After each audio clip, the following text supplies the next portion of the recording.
શ્રી શિવાય નમસ્તુભ્યમ, હર હર મહાદેવ। તો મિત્રો, પૂજ્ય ગુરુજીએ હમણાં જ તેમની ગઈકાલની શિવ મહાપુરાણની કથામાં ભાદ્રવા માસના છેલ્લા મંગળવારના દિવસે કરવામાં આવતો તુલસીની સૂકી લાકડીનો એક એવો વિશેષ ઉપાય જણાવ્યો છે, જે તેમણે આજ સુધી કોઈ પણ કથામાં નથી જણાવ્યો। પૂજ્ય ગુરુજીએ કહ્યું કે જ્યારે તમારા હાથ તંગ હોય, જ્યારે રૂપિયા પૈસા ક્યાંયથી મળતા ન હોય, જીવનમાં ચારે બાજુથી ફક્ત અને ફક્ત મુશ્કેલીઓ આવી ગઈ હોય, તેમાંથી બહાર નીકળવાનો કોઈ રસ્તો દેખાતો ન હોય, તો 16 સપ્ટેમ્બર 2025 મંગળવારના દિવસે આ ઉપાય કરી લેવો। તુલસીની સૂકી લાકડીનો આ ઉપાય હશે, જેનાથી દરેક મનોકામના પૂર્ણ થશે, બધા દોષોમાંથી મુક્તિ મળશે, એટલું ધન આવશે કે સંભાળી નહીં શકાય। માતા લક્ષ્મીજી અને મહાદેવજીના આશીર્વાદથી આખું વર્ષ ધન વરસતું રહેશે। મિત્રો, જેમ તમે બધા જાણો છો કે 16 સપ્ટેમ્બર 2025 એટલે મંગળવારે પિતૃપક્ષની દશમ તિથિ આવે છે, અને મિત્રો, આ એ તિથિ છે જે ભાદ્રવા મહિનામાં પડતી સૌથી મોટી અને ભાદ્રવા મહિનાની દશમ તિથિ છે, કારણ કે તે પિતૃપક્ષમાં આવે છે, અને આપણા હિન્દુ ધર્મમાં તેનું ખૂબ જ મોટું અને વિશેષ મહત્વ છે। પૂજ્ય ગુરુજીએ કહ્યું છે કે જો ક્યારેય મોકો મળે અને ભાદ્રવા મહિનામાં દશમ તિથિ મંગળવારે આવે, તો તમારે તુલસીની સૂકી લાકડીનો ઉપાય અવશ્ય કરવો જોઈએ। આ બંનેનો સંયોગ ખૂબ જ ઓછો આવે છે। આ સાથે ગુરુજીએ તેમની શિવ પુરાણની કથામાં જણાવ્યું છે કે આ દિવસે તમારે તુલસીની સૂકી લાકડીનો ઉપાય અવશ્ય કરવો જોઈએ, કારણ કે આવો દિવસ આખા વર્ષમાં ફક્ત એક જ વાર આવે છે। અને મિત્રો, તમે બધા જાણો છો કે મંગળવારનો જો સૌથી મોટો ઉપાય હોય તો તે એ તુલસીની સૂકી લાકડીનો ઉપાય। તો મિત્રો, મંગળવારના દિવસે તમારે આ તુલસીની સૂકી લાકડીનો ઉપાય અવશ્ય કરવો। ઘણા લોકો એવા હશે જેમણે આ ઉપાય ન કર્યો હોય, એટલે કે આખું વર્ષ નીકળી ગયું, તેમણે કોઈ દિવસે આ તુલસીની સૂકી લાકડીનો ઉપાય ન કર્યો હોય, પણ મિત્રો, તમારી પાસે એક છેલ્લો મોકો બાકી છે, જે આજે 16 સપ્ટેમ્બર 2025 મંગળવારના દિવસે છે। આ દિવસે તમારે આ ઉપાય અવશ્ય કરી લેવો। ભલે તમે આખો મહિનો આ ઉપાય ન કર્યો હોય, પણ જો તમે ભાદ્રવા મહિનાના મંગળવારના દિવસે આ ઉપાય કરી લો, તો તમને આ ઉપાયનું એવું ફળ મળશે જેની તમે ક્યારેય કલ્પના પણ નહીં કરી હોય। તેથી તમે આ ઉપાય એકવાર અવશ્ય કરી લેવો, જેથી આ મોકો તમારા હાથમાંથી ન નીકળી જાય અને તમને આ ઉપાયનું ફળ મળે। મિત્રો, આ ઉપાય પંડિતજીએ તેમની હાલની શ્રી શિવ મહાપુરાણની કથામાં જણાવ્યો છે। આ ઉપાયને આજે અમે તમને ખૂબ સારી રીતે સમજાવવાના છીએ।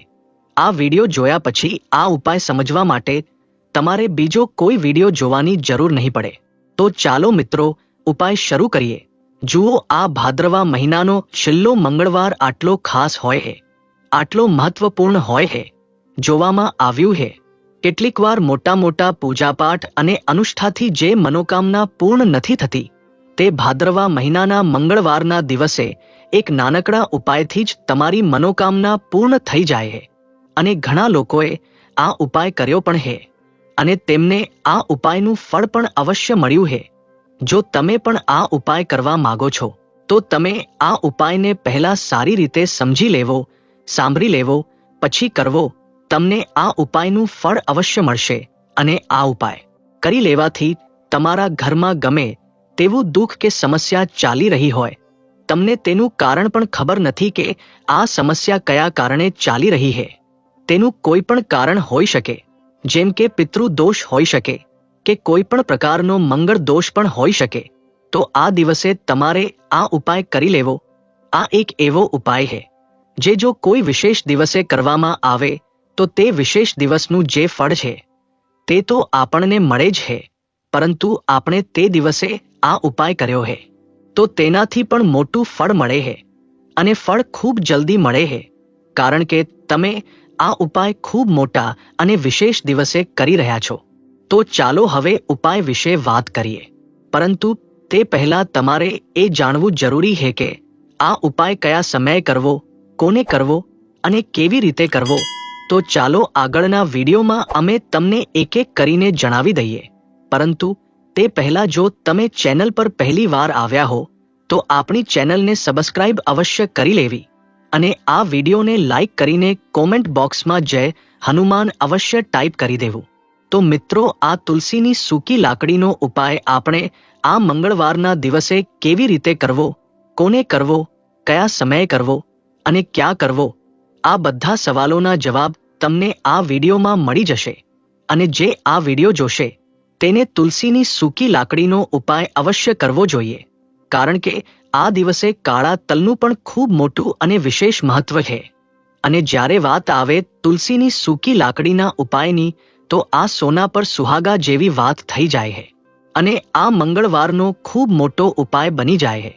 તો હવે મિત્રો, આ તુલસીની સૂકી લાકડીનો ઉપાય આખરે કોને કરવો, સૌપ્રથમ આપણે તે વાત જાણી લઈએ.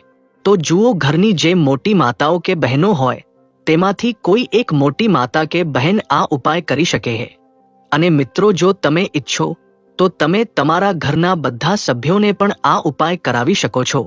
જો કોઈ વ્યક્તિની પોતાની કોઈ મનોકામના હોય, પોતાનું કોઈ દુઃખ કે મુશ્કેલી હોય જે તે પોતાના માટે જ કરવા માગે છે આ ઉપાય, તો તે પોતે પોતાના માટે પણ કરી શકે છે. બાકી જો ઘરમાં કોઈ એવું છે જે પોતાના આખા ઘર પરિવારની સુખ શાંતિ માટે આ ઉપાય કરવા માગે છે તો તે પણ કરી શકે છે. તેમાં પણ કોઈ મુશ્કેલીની વાત નથી.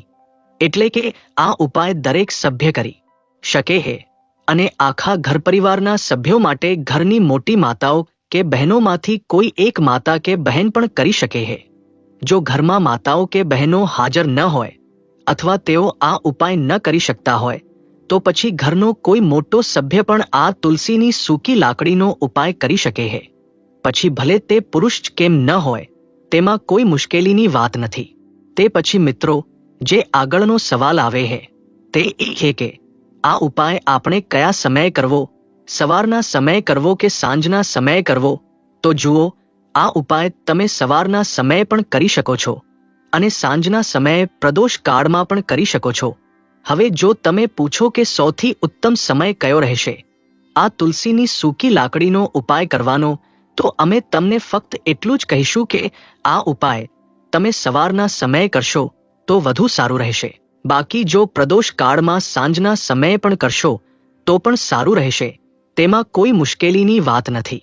તો હવે મિત્રો, જે આગળની સૌથી મોટી અને મહત્વપૂર્ણ વાત આવે છે તે એ છે કે સવારે જો આપણે ઉપાય કરીશું તો આપણે કેટલા વાગ્યાથી કેટલા વાગ્યા સુધીની વચ્ચે કરવો અને સાંજના સમયે પ્રદોષ કાળમાં કરીશું તો આપણે કેટલા વાગ્યાથી કેટલા વાગ્યા સુધીની વચ્ચે કરવો. તો જુઓ, સવારે જેટલું જલ્દી શક્ય હોય તેટલું જલ્દી તમે ઉપાય કરવાનો પ્રયત્ન કરો. બાકી જો કોઈ કારણસર થોડું મોડું થઈ જાય, થોડી વાર વધુ થઈ જાય, તો 10 કે 11 વાગ્યા સુધી પણ તમે ઉપાય કરી લેવો, પરંતુ 12 વાગ્યાથી વધુ મોડું ન થાય આ બાબતનું ધ્યાન રાખો. તે પછી મિત્રો, જો સાંજના સમયે પ્રદોષ કાળની વાત કરીએ, પ્રદોષ કાળનો સમય એટલે સાંજના 6 વાગ્યાથી શરૂ થાય છે. એટલે કે સાંજના 6 વાગ્યાથી 7 વાગ્યા સુધીનો જે સમય છે એ પ્રદોષ કાળનો સમય છે. તો તમે આ ઉપાય 7 કે 8 વાગ્યાની વચ્ચે પણ કરી શકો છો. એટલે કે સાંજના 6 વાગ્યાથી રાતના 8 વાગ્યા સુધીની વચ્ચે તમે ક્યારે પણ આ ઉપાય કરી શકો છો. તેમાં કોઈ મુશ્કેલીની વાત નથી. જુઓ, જો આપણે કોઈ પણ પ્રકારનો ઉપાય નિશ્ચિત દિવસે અને નિશ્ચિત તિથિએ કરીએ તો તેનો આપણને ખૂબ વધુ લાભ મળે છે અને આ ઉપાયો કર્યા પછી આપણા જીવનમાં ઘણો બદલાવ આવે છે. સાથે સાથે આ ઉપાય તમારા જીવનની બધી મુશ્કેલીઓ અને બધી અડચણોને દૂર કરનારા છે.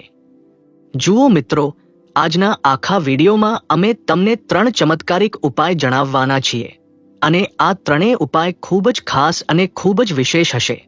તો ચાલો મિત્રો, ગુરુજી દ્વારા જણાવેલા પ્રથમ ઉપાય વિશે જાણી લઈએ. ભાદ્રવા માસમાં ધન પ્રાપ્તિનો ઉપાય. તુલસીની સૂકી લાકડી ઘરમાં રાખી દો, ખૂબ જલ્દી કરોડપતિ બનશો, એટલું ધન વરસશે. રાધે રાધે. મિત્રો, તમારે કોઈ પણ દિવસે તુલસીની સૂકી લાકડીનો ઉપાય ઘરે કરવો અને એવું સમજી લો કે તુલસીની સૂકી લાકડીનો આ ઉપાય તમને ખૂબ જલ્દી કરોડપતિ બનાવશે. કારણ કે જે ભાદ્રવા મહિનો છે તે શ્રી હરિ વિષ્ણુને સૌથી પ્રિય મહિનો છે તો જુઓ, સ્કંદ પુરાણમાં આવે છે કે ભગવાન વિષ્ણુને સૌથી પ્રિય જો કોઈ મહિનો હોય તો તે ભાદ્રવા જ મહિનો છે, અને ભાદ્રવા મહિનામાં તુલસીના ઉપાયો રાતોરાત તમારા ભાગ્યને ચમકાવે છે.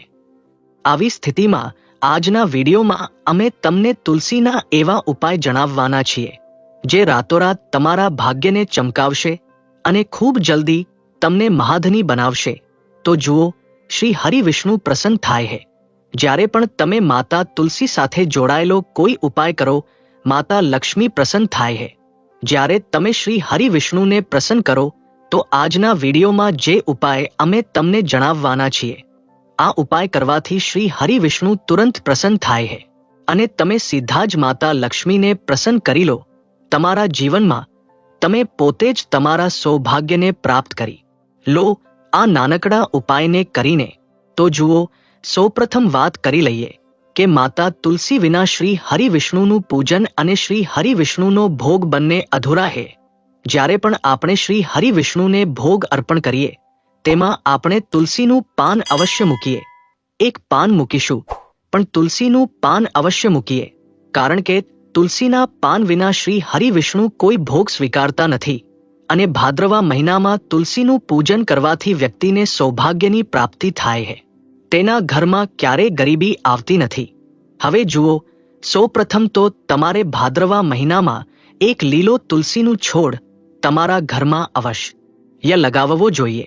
જો તમારા ઘરમાં પહેલેથી જ તુલસીનો છોડ હોય તો ખૂબ ઉત્તમ છે.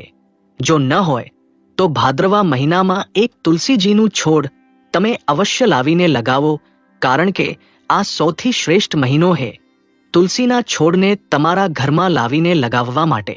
બીજી વાત, જુઓ, ભાદ્રવા મહિનામાં કે તે પહેલા જો તમારા ઘરમાં તુલસીજીનું છોડ સુકાઈ ગયું હોય અને જો તમારા ઘરમાં તુલસીનું છોડ સૂકું હોય તો તેનાથી કયો ઉપાય છે જે તમે કરીને રાતોરાત તમારા ભાગ્યને ચમકાવી શકો?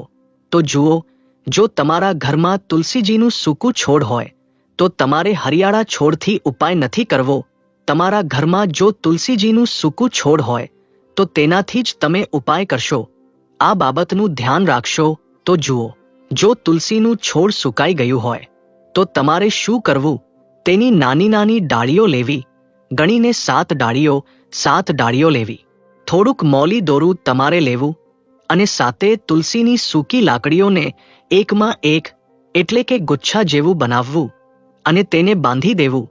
બધી તુલસીની લાકડીઓને એકઠી કરવી અને મૌલી દોરાથી બાંધી દેવી, કલાવા લપેટીને બાંધી દેવું. હવે તમારે શું કરવું પડશે? તો રોલીનું તિલક આ તુલસીની સૂકી લાકડી પર તમારે કરવું. રોલીનું તિલક કરશો. જો ચંદન હોય તો થોડુંક ચંદન લગાવી દો. હવે આ તુલસીની સૂકી લાકડીને તમારે થોડી વાર તમારા ઘરના મંદિરમાં રાખવી, શ્રી હરિ વિષ્ણુની સામે, અને એક દેશી ઘીનો દીવો તમારે શ્રી હરિ વિષ્ણુની સામે પ્રગટાવવો. દીવો ગોળ વાટનો પ્રગટાવશો અને તેમાં એક ચપટી પીસેલી હળદર નાખી દેશો. શ્રી હરિ વિષ્ણુને હળદર ખૂબ પ્રિય છે. દીવો પ્રગટાવી દેશો. થોડી વાર તે તુલસીની લાકડીઓને એમ જ રાખવા દેશો, તિલક કરી દેશો. હવે થોડી વાર પછી તમારે શું કરવું? તુલસીની જે સૂકી લાકડીઓ તમે મૌલી દોરાથી બાંધી હતી તેને હવે ઉપાડવી.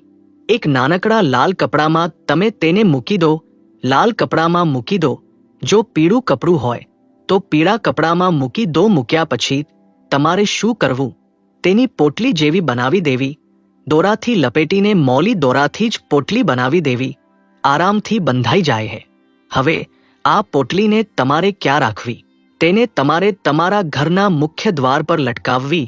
નહીં અંદરની બાજુએ, બહારની બાજુએ નહીં, અંદરની બાજુએ, મુખ્ય દ્વાર પર અંદરની બાજુએ લટકાવી દો. અને માતા લક્ષ્મીનું ધ્યાન કરો, શ્રી હરિ વિષ્ણુનું ધ્યાન કરો.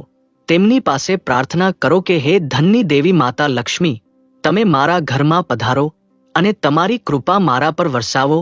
આ રીતે તમારે પ્રાર્થના કરવી અને મંત્ર બોલવો. ઓમ નમો ભગવતે વાસુદેવાય નમઃ. આ મંત્ર 11 વાર બોલવો. એક દીવો તમારે જે દિવસે ઉપાય કરી રહ્યા છો તે દિવસે તમારા ઘરના મુખ્ય દ્વાર પર પ્રગટાવવો. ચોમુખી દીવો એટલે કે 4 વાટનો દીવો પ્રગટાવશો અને થોડીક હળદર તે દીવામાં પણ નાખી દેશો. મુખ્ય દ્વાર પર દીવો બહારની બાજુએ જમણા હાથ પર પ્રગટાવવો. આ ઉપાય ભાદરવામાં કરો અને જુઓ કે કેવી રીતે તમે મહાકરોડપતિ બનો, કેવી રીતે તમારી પાસે ધન આવે છે અને કેવી રીતે તમારી પાસે ધન ટકે છે. તો આ તે જ ઉપાય છે જે રાતોરાત તમારા ભાગ્યને ચમકાવશે અને તમને મહાધની બનાવશે. આ નાનકડો ઉપાય તમને મહાકરોડપતિ બનાવી દેશે. જો તમે સાચી શ્રદ્ધાથી આ ઉપાય કરી લો, સાથે સાથે ભાદરવા મહિનામાં જો કોઈ જૂતાનું દાન કરી દે, સમજી લો કે તેને દરેક એવી વસ્તુ મળે છે જેની તે કલ્પના કરે છે, જેની તે ઈચ્છા રાખે છે. જો તમે કંઈ એવું વિચાર્યું હોય કે હા, મને આ વસ્તુ કે આ ચીજ મળી જાય, મારી આ ઈચ્છા પૂર્ણ થઈ જાય, તમારી કોઈ ઈચ્છા અધૂરી હોય, પૂર્ણ ન થઈ રહી હોય, તો ભાદરવા મહિનામાં તમે ભલે એક વ્યક્તિને દાન કરો, જૂતા કે ચપ્પલનું દાન અવશ્ય કરો. તેમજ આ મહિનામાં જળનું દાન કરો અને પછી જુઓ કે તમારું ભાગ્ય કેવી રીતે તમારો સાથ આપે છે. તો ખૂબ સારી રીતે ઉપાય તમને જણાવ્યો છે. તો હવે આપણે વાત કરીએ બીજા વિશેષ ઉપાયની. જુઓ, આ ઉપાય પણ તમારે તુલસીજીના છોડ પાસે કરવાનો છે. તમારા ભાગ્યના ઉદય માટે જો તમારા ઘરમાં ધન સંબંધિત મુશ્કેલીઓ હોય, દેવું વધતું જાય, ખતમ ન થતું હોય, ખૂબ મોટી મુશ્કેલીઓ હોય, તો તમારે આ ઉપાય કરવો જોઈએ. જુઓ શું કરવું છે, ખૂબ ધ્યાનથી સમજો. તમારે ફક્ત તાંબાના પાત્રમાં પાણી લેવું, તે પાણીમાં એક ચપટી હળદર નાખી દેવી અને સાથે એક કમળનું બીજ લેવું. આ ઉપાય ફક્ત મંગળવારના દિવસે કરવો. જો તમને લાગે કે તમારા જીવનમાં અષ્ટલક્ષ્મીનો વાસ નથી, ભાગ્યનો સાથ નથી મળતો, તો તમે આ ઉપાય શનિવારે કરી શકો, મંગળવારે પણ કરી શકો. શનિવાર અને મંગળવાર બંને દિવસે તમે આ ઉપાય કરી શકો. જુઓ શું કરવું છે. આ પાત્રમાં હળદર નાખી, એક કમળનું બીજ નાખ્યું. હવે તમારે તુલસીજી પાસે જવું. જ્યારે તમે પાણીમાં હળદર નાખો ત્યારે તમારે ઓમ નમો ભગવતે વાસુદેવાયનો 11 વાર જાપ કરવો. પછી હળદર નાખવી. જ્યારે કમળનું બીજ નાખો ત્યારે તમારે ઓમ શ્રીમ નમઃ અથવા ઓમ મહાલક્ષ્મી નમઃ આ મંત્રનો 11 વાર જાપ કરતા એક કમળનું બીજ નાખવું. કમળનું બીજ અને હળદર બંને હોવું જોઈએ. કમળનું બીજ મહાલક્ષ્મીનું પ્રતીક માનવામાં આવે છે અને હળદર ભગવાન વિષ્ણુના નિમિત્તે નાખવી. આ પાણીને તમારે તુલસીજીના મૂળમાં અર્પણ કરવું. ઓમ નમો ભગવતે વાસુદેવાયનો જાપ કરતા આ ઉપાય કરવો. ધન સંબંધિત કોઈ પણ મુશ્કેલી હોય તે બધી દૂર થાય એવી પ્રાર્થના કરવી. જો દેવા સંબંધિત મુશ્કેલી હોય તો એવી પ્રાર્થના કરવી કે તે દૂર થઈ જાય. આવી કામના કરતા આ નાનકડો પ્રેમાળ ઉપાય કરવો. તો જુઓ, આ બીજો ઉપાય થઈ ગયો જે તમે સવારથી સાંજ સુધી કરી શકો. હવે જે કમળનું બીજ છે તેને તમારે ત્યાં જ તુલસીજી પાસે રાખવા દેવું, ઉપાડવું નહીં. જો ઈચ્છો તો તે કમળના બીજને તુલસીજીના મૂળમાં ગાંઠ આપી દો તો પણ ચાલશે. આ રીતે તમારે આ ખાસ ઉપાય કરવો. હવે આપણે વાત કરીએ ત્રીજા ઉપાયની. ધ્યાન રાખો, આ બીજો ઉપાય તમારે તમારા ઘરમાં જ કરવો, બહાર ક્યાંય કરવા ન જવું. જો ઘરમાં તુલસીજી હોય તો જ તમે આ ઉપાય કરી શકો.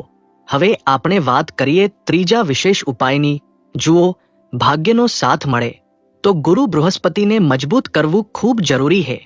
તેથી પૂજ્ય ગુરુદેવે એક ખૂબ સુંદર ઉપાય જણાવ્યો હતો, જે એ પીળા ચોખાનો થોડા અક્ષત લેવા.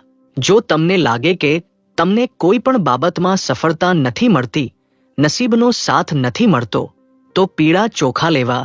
પીળા ચોખા કેવી રીતે કરશો? 11 ચોખા લેવા સાબુત, તેમાં પીળું ચંદન ભેળવી દેવું અને ચોખાને પીળો રંગ કરી દેવો. સાથે એક બીલીપત્ર લેવું અને તાંબાના પાત્રમાં પાણી લેવું. આ ત્રણેય સામગ્રી લઈને આજે મંગળવારે સવારથી રાત સુધી જ્યારે તમને ઈચ્છા થાય ત્યારે આ ઉપાય કરી શકો. હવે તમારે શું કરવું?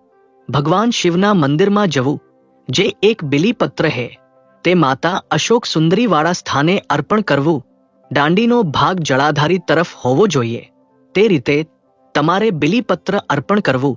જ્યારે બીલીપત્ર અર્પણ કરો ત્યારે તમારે કુંદકેશ્વર મહાદેવનું નામ લેવું. માતા અશોક સુંદરીવાળા સ્થાને હવે જે ચોખાના દાણા હે, જે અક્ષત લાવ્યા છો, તે ભગવાન શિવના શિવલિંગ પર અર્પણ કરવા જ્યારે અર્પણ કરો ત્યારે તમારે બૃહસ્પતિશ્વર મહાદેવનું નામ લેવું. બૃહસ્પતિશ્વર મહાદેવ એક એવા મહાદેવ હે જે તમારા ગુરુ ગ્રહને મજબૂત કરે. તો તમારે આ રીતે અર્પણ કરવું અને અંતમાં એક લોટો પાણી ધીમે ધીમે પાતળી ધારથી બૃહસ્પતિશ્વર મહાદેવનું સ્મરણ કરતા કે શ્રી શિવાય નમસ્તુભ્યમનો જાપ કરતા અર્પણ કરવું. તો ઉપાય ફક્ત મંગળવારે જ કરવામાં આવે છે અને આ ઉપાય ખૂબ જ પ્રભાવશાળી છે. ધ્યાન રાખો, હળદરનો ઉપયોગ ન કરવો. ચોખાને પીળો કરવા માટે પીળું ચંદન જ હોવું જોઈએ. હવે આ ઉપાય જે કોઈ કરે છે તેના જીવનના બધા અંધકાર નિશ્ચિત રૂપે દૂર થાય છે. તો મિત્રો, આ વિડીયોને એક લાઈક કરીને વધુ લોકોને શેર કરજો. ગુજરાતી ટેલ્સ ચેનલને સબસ્ક્રાઇબ કરીને બેલ આઇકોનને ઓલ ઉપર સેટ કરી દેજો.